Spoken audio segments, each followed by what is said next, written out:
There can be no denying the influence of Pong. It may not have been the first game, but it certainly kick-started the video game industry as we know it today, and at the time it made Atari the fastest growing company in American history. Naturally, this success was going to fuel a complete raft of companies throwing their hat into the video game ring.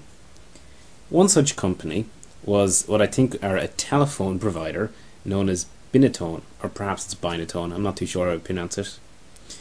And they were a UK company that started to make Pong clones back in the late 70s. Now in 1976 they released, I think, their first one, which was, I can't even remember the name, but it was something like the TV Master, and they kept iterating through various versions.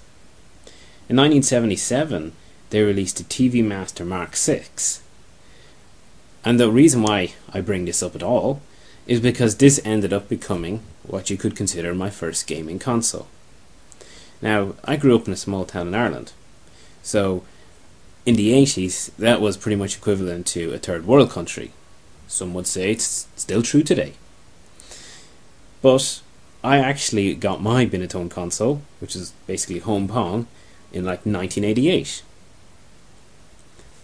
Now, in some ways that kind of grounded me, because it meant that I seen the history of video gaming kind of from its start, its inception. I mean, if you start with Pong, there's not much more before it. I mean, obviously there's Computer Space and Space War, but Pong is really ground zero for gaming.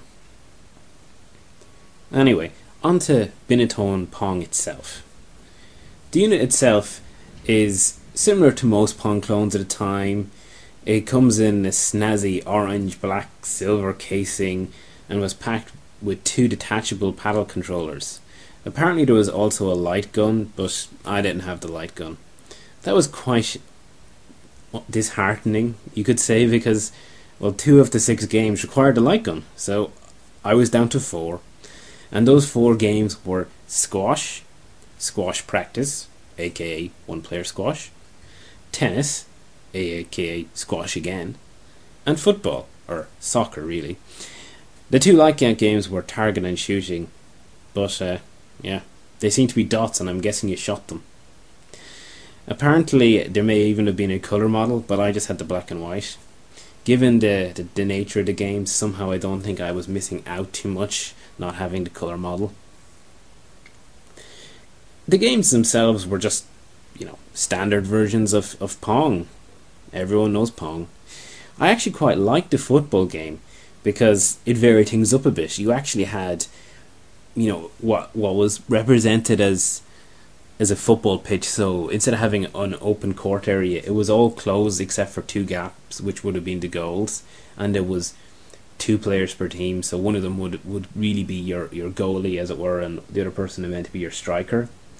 It was obviously ridiculously simple as a soccer game, but it was fun. And at the end of the day, isn't that what gaming's meant to be all about?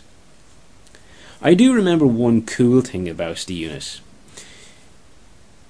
If you were kind of an unscrupulous player, you could cheat and give yourselves an extra player in the football game by setting the game select switch between tennis and football options.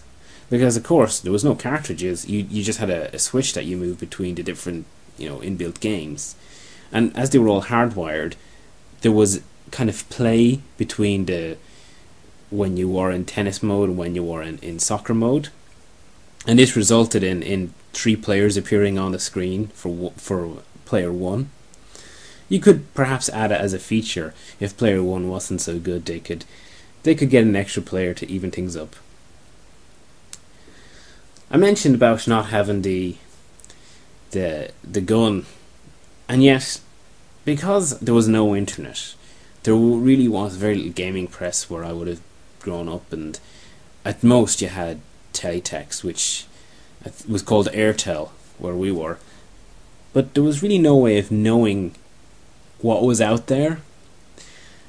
And despite the fact that I had no manual, but I suspected that the last 2 options were gun games and required some form of gun peripheral, I kept trying I'd put on the game and think, well, maybe this time I'll figure it out.